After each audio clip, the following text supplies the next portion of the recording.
ایک نیکی دوسری نیکی کا سبب بنتی ہے، ایک نیکی کے بعد دوسری نیکی کا موقع میں. اس طرح معاذ اللہ ثم معاذ اللہ ایک گناہ کرے تو بندہ دلیر نہیں ہو جاتا کہ چلو یار ایک کر لے. ہمارے بزرگوں نے لکھا ہے کہ آپ کی نماز قضا ہو جائے تو کسی کو بتائیں نہیں میری قضا ہو گئی، پھر تو وہ کہے گا چلو میں بھی قضا کر لیتا ہوں. آپ کوئی گناہ کریں تو گناہ کا اعلان، کوئی غلطی ہو جائے تو چھپائیں، بتائیں نہیں، ورنہ دوسرے بھی دلیر ہو جائیں. میں ایک تجزیہ نگار کو پڑھ رہا تھا، وہ کہہ رہا تھا کہ میڈیا پہ جو ہم دکھاتے ہیں نا چینلوں پہ، تو ہم تو وہ انٹرویو لے کے نا کسی مجرم کا کہ میں نے یہ کیا میں نے وہ کیا، تو آپ تو لوگوں کو گناہ کے طریقے بتا رہے ہیں، آپ لوگوں کو دلیر کر رہے ہیں کہ اس نے کر لیا تو میں کر لوں گا تو کیا ہو گیا. ایک گناہ دوسرے گناہ کا دروازہ کھولتا ہے. اسی طرح ایک نیکی دوسری نیکی کا سبب بن جاتی ہے. عارف رومی فرماتے ہیں ایک شخص نے اپنے مرشد سے پوچھا تھا کہ حضور مجھے کیسے پتہ چلے گا کہ میرا ذکر قبول ہے؟ تو کہنے لگے جب تو نے پہلی دفعہ ذکر کیا تھا نا اور اس ذکر الہی کے بعد تمہیں دوبارہ ذکر الہی کی توفیق ملی تھی تو رب نے وہ پہلا قبول کیا تھا تو دوبارہ توفیق عطا فرمائی. اس کے حضور وہ قبول ہو گیا، دوبارہ تمہیں توفیق عطا کر دی. ایک نیکی دوسری نیکی کا سبب. اگر آپ نیک ہونا چاہتے ہیں تو نیکیاں کرنی شروع کر دیں. بعض دوستوں سے کہتے ہیں داڑھی شریف رکھ لیں تو کہتے ہیں ابھی میں نیک نہیں ہوں. تو میں نے کہا داڑھی رکھ کے تو بندہ نیک ہوتا ہے، اب رکھیں گے تو نیک ہو جائیں گے. شروع تو کریں. آپ کو اس کا لحاظ ہوگا کہ یار اب میں نے داڑھی بھی رکھی ہوئی. ایک نیکی دوسری نیکی کا رستہ کھولتی ہے، ایک نیکی دوسری نیکی کے لیے راہ کو کشادہ کرتی.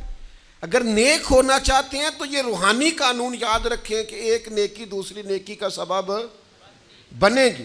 امام طبرانی روایت لائے ہیں نبی پاک علیہ السلام کے حضور ایک شخص نے عرض کیا تھا کہ یا رسول اللہ صلی اللہ تعالی علیہ وسلم، دور جاہلیت میں نے 360 بچیوں کو زندہ درگور ہونے سے بچایا ہے.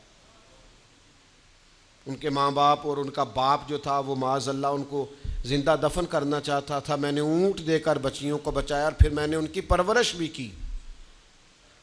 تو یا رسول اللہ صلی اللہ علیہ وسلم میں نے 360 بچیوں کی جان بچائی ہے، مجھے اس کا اجر ملے گا؟ یہ بڑی باریک بات اس شخص نے پوچھی ہے. اصول یہ ہے کہ حالت کفر میں جو انسان نیکی کرتا ہے اس کا اسے اجر نہیں ملتا. اجر کے لیے ایمان ضروری ہے، ایمان پر اجر مرتب ہوتا ہے. جس کا ایمان نہیں اس کو اجر نصیب شرط ہے کہ بندہ مومن ہو تو اس کے نیک اعمال قبول. اب یہ سوال کیا کر رہے ہیں، ذرا باریک بات ہے سمجھے. یا رسول اللہ صلی اللہ تعالی علیہ وسلم،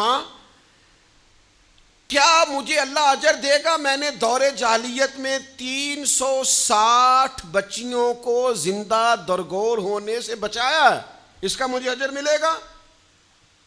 قربان جائیں، حضور فرماتے ہیں انا افصح العرب، میں عربوں میں سب سے زیادہ فصیح و بلیغ ہوں. اس نے کہا حضور اجر ملے گا؟ تو حضور فرمانے لگے تمہیں تو اجر مل گیا ہے. وہ حضور سے پوچھتا ہے یا رسول اللہ میں نے 360 بچیوں کی جان بچائی ہے، زندہ درگور ہونے سے بچایا، اجر ملے گا؟ حضور فرمانے لگے تمہیں تو مل گیا ہے.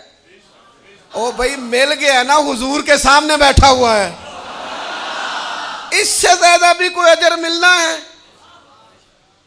نبی پاک کے سامنے بیٹھ گیا ہے اور حضور سے سوال کر رہا ہے. تو حضور فرمانے لگے تمہیں تو اجر مل گیا ہے. یا رسول اللہ کیسے؟ فرمایا اللہ نے تمہیں اسلام کی توفیق نہیں دے دی، تمہیں تو اجر مل گیا ہے. صحابہ وہ صحابہ تھے جن کی ہر صبح عید ہوتی تھی، خدا کا قرب حاصل تھا، نبی کی دید ہوتی تھی، تو اجر تو مل گیا ہے تمہیں، اللہ نے اسلام کی توفیق عطا کر دی ہے. وہ جو تم نے دور جاہلیت میں نیکیاں کی اس کا اجر یہ ملا کہ اللہ تعالیٰ نے تمہارا سینہ اسلام کے لیے کھول دیا، تمہیں اسلام کی توفیق مل گئی ہے، تم مسلمان ہو گئے ہو تو اس نیکی کا تمہیں اجر ملا ہے. زندگی بھر یاد رکھیں آپ نیکی کریں گے تو نیکیوں کے رستے کھل جائیں گے. آپ تقوی کی راہ پر چلیں گے تو آپ کا سینہ اللہ تعالیٰ کھول دے گا عبادت کے لیے. ایک نیکی دوسری نیکی کا سبب. اس لیے حضور علیہ السلام نے فرمایا تم نے نیکی کو کبھی حقیر نہیں سمجھنا. کچھ نہ ہو سکے تو بھائی سے مسکرا کے ملاقات ہی کر لو. چھوٹی سے چھوٹی نیکی کو بھی چھوڑیں, حریص ہو جائیں نیکیوں کی. نیکیاں کریں گے تو آپ محسوس کریں گے کہ ایک روحانی ضابطہ قائم ہو گیا ہے کہ اس نیکی کی وجہ سے اللہ تعالیٰ مزید نیکی کی توفیق عطا کر رہا ہے.